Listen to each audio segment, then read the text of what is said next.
Hello, awesome soul, and thank you so much for dropping by with your curiosity to find out more about the ancient sciences of Ayurveda and yoga, or whatever else is on your mind.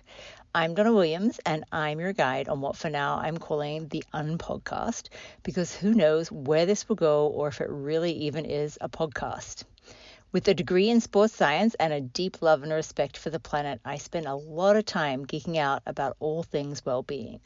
And I'm convinced that the reason I was put on this earth was to support people to find peace in being completely themselves. Because more of that equals less war, less violence, and less suffering, and a whole lot more justice. So if any of that feels like you too, or you're just having a really bad month and feeling like crap and you want to feel better, then you are most definitely in the right place. Think of our time together today more as a dose of mind expansion, a moment of connection combined with my top tips to feel fabulous and live a life you love. I'm so glad you're here, and welcome to the non-episode 3 of the UnPodcast. I've been posting all week on the gram about how Ayurveda isn't a secret science or cult, and it doesn't have to be kept for special occasions. One of the fabulous things about this ancient wisdom is that we can use it in our day-to-day modern world.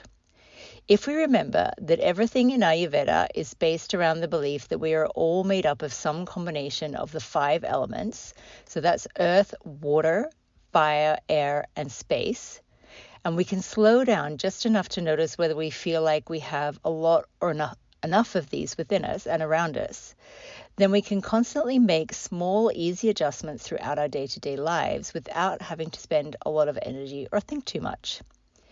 If this sounds crazy or you have no idea what I'm talking about, then let me give you a couple of examples from this week of things I personally did to stay more in balance.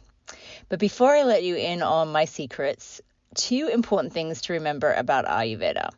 The first one is, we always say start where you are and work on how you feel in this moment right now. And the second is, opposites create balance. So rather than serving yourself more of what you already have, serve yourself the opposite of what you're feeling. And this is what's going to help create balance in your life and how you feel. So let me give you some real talk on how you can make Ayurveda work for you. Here in Geneva, there were some windy days this week. The air was dry and quite cold. And on one of those days, I had some client appointments that were face-to-face, because isn't it nice when you don't have to actually meet online? Often I zoom around the city on my little electric scooter because it's fast and totally efficient. It doesn't take me any energy of being on a bike. But on the day when the wind is already blowing, that is Vata energy. And Vata energy in Ayurveda is made from air and space.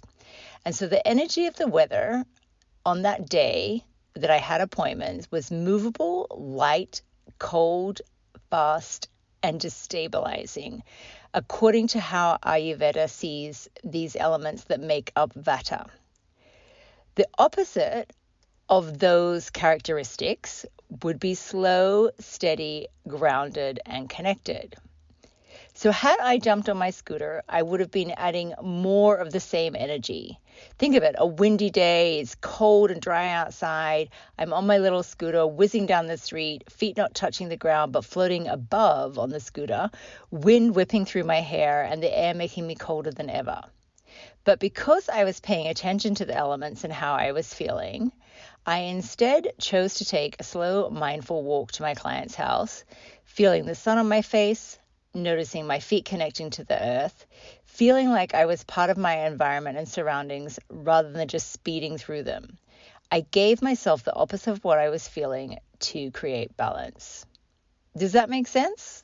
I'd love to know. Just put a comment or send me a message on Instagram. I've also had some days this week where I've been feeling pretty overheated internally. Partly a change of seasons for me personally, maybe menopause, maybe the changeable weather. Either way, I notice how when I feel hot from the inside out, it makes me annoyed and angry. It's like provocative. I can just snap in a moment. In Ayurveda, the last thing you want to do when you feel like that is add more heat. Give yourself the opposite to find balance and cool down. I'd been planning to make a curry, but curry is mostly heating. So instead I used foods which are considered balancing and cooling in Ayurveda, so the opposite of heat, to make my curry. Instead of curry powder, I used coriander, cumin, cardamom, and heated up in ghee. So I melted the ghee and then heated these spices because ghee in itself is cooling and very nourishing. All of these elements have cooling properties according to Ayurveda. I put a little bit of cinnamon for sweetness, which is also good for reducing heat, but don't use too much. A lot of cinnamon can actually be too heating. And then I use a little bit of fresh ginger and garlic rather than the usual ton of garlic, onions, and chilies that are used in most curries. I included mung beans, zucchini, cauliflower, and sweet potato, which are all also great for reducing excess heat. And I made the curry with coconut milk. So coconut has cooling properties in Ayurveda. So I got my curry this week, but instead of adding to my internal fire, my Agni as it's called in Sanskrit, I was able to cool my internal fires by making a few smart choices on the ingredients I used. And yes, it's true that it took me a while to learn all of this, but this information is also readily available online. There's a book called The Complete Book of Ayurveda Home Remedies so that's the Complete Book of Ayurveda Home Remedies by Vasant Lad. And this is probably one of the most accessible guides on Ayurveda to buy. And it includes all the main elements of Ayurveda within it, including a food list and all. Here's an easy way to think about the elements and their opposites, so you can make easy intentional adjustments throughout your day. Earth is stable, cool, heavy, and dry. If you have too much earth, you might feel all of these things or even heavy and dull. So you want to bring movement, warmth, lightness, fun, and moisture into your day in whatever way you can if earth is too present. Fire element is hot, light, dry, rough, and unstable. If you have too much fire, you might feel hot in body or in emotions, or even experience inflammation. So instead, find stability and connection, decrease the temperature, smooth and slow the breath, and practice the opposite of rough and dry. I hope you're getting an idea. Water is cool, stable, moist, flowing, heavy, and smooth. If you have too much water, you might feel heavy or cold, or not able to connect or anchor. So instead, you want to bring warmth, lightness, connection, touch into your day in whichever way you can. Air element is mobile, cool, light, dry, rough, and sharp, also hard, which is why we can be whipped by the wind. So you want to actually bring control into your movements, deliberate, intentional, grounded movements that are still smooth, but under control, so they're not all over the place. Too much air and you might feel hyper excitable, so do whatever you can to come back down to earth before you blow away. Space, or ether, as it's sometimes called, is the absence of other qualities. It's cold because there is no fire. It's stable because there is no air. It lacks weight because there is no water or earth. If you feel spaced out or kind of ethereal, maybe you need more balance. There's a risk of becoming too light, too absent. So nourish yourself with things from the earth, walk in the forest, touch the trees, notice your feet on the ground. When you begin to be more familiar with the 5 elements and how you experience them, you can begin to bring small balancing changes into your day. Anything from what you eat to how you move around to the yoga practice you do if you're doing yoga. We can talk more about that next time. To where you spend your time and who you spend it with. And finally, to wrap up on this non-episode, I wanted to answer a great question from somebody on the gram who asked if the curry I made was to combat symptoms. And this is such a great question. Okay, so let's remember that the sole purpose of Ayurveda is to return you back to your truest, most natural self and to rebalance any imbalances. If you pick up an Ayurveda book like the one I mentioned by Vasant Lad, you'll find within it a whole list of ailments, if you like, anything from a hangover to glaucoma to depression to arthritis.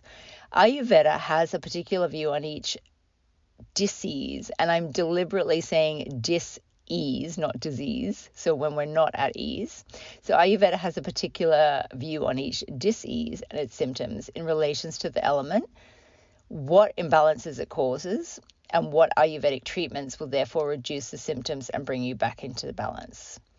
Honestly, this can actually be really overwhelming sometimes, especially if you have a multi-layered health experience such as depression and arthritis with a hangover. Where do you even start? And that's where the wonderful advice of my own teacher, Madhuri Phillips, rings in my ears. Always start where you are with what you've got. Come back to the elements and what you're experiencing in this moment and go from there. So yes, Ayurveda wisdom can indeed treat the symptoms of whatever dis-ease you're experiencing. And yes, walking to my client appointment with the sun on my face definitely had me arriving in a better mood and better health than if I'd rushed over on my scooter. And yes, I slept a lot cooler last night after my cooling curry than if I had included a bunch of chili powder in my recipe. This is day-to-day Ayurveda, and this is a fun place to start, to begin to notice your experience of life and the natural world, the 5 elements in the day-to-day, and to explore finding antidotes and opposites that work for you. So if you have a specific question, you can put it in the comments below this UnPodcast, or you can send me a message at Emergency Yoga. So it's one word, one Y, the word emergency, OGA, on Instagram. That's where you can find me. Or better yet, join my Awakened Ayurveda online retreat. You can join from anywhere in the world, and we'll be deep diving together as a group on the 16th of March into this ancient wisdom. But you'll also have a chance to work with me one-on-one over a couple of sessions to explore your unique constitutional dosha, to find adaptations that bring you back to your truest nature, or the youest version of you, as I like to say. And if you'd like to book a spot on this retreat, just go to Emergency Yoga, so all one word, the word emergency, oga.org/retreats, emergencyyoga.org/retreats, or email me at donna@emergencyyoga.org, and I can book you a spot and you can join us on the 16th of March. I'd love to have you. That's it from me on the podcast this week. Enjoy staying curious and exploring this ancient science and how it applies in our modern lives. And let me know how you get on what you're finding joy in with this experience. Have the most beautiful day and weekend, awesome soul, and I will see you next time on the UnPodcast for more Ayurveda wisdom and more on yoga. Namaste.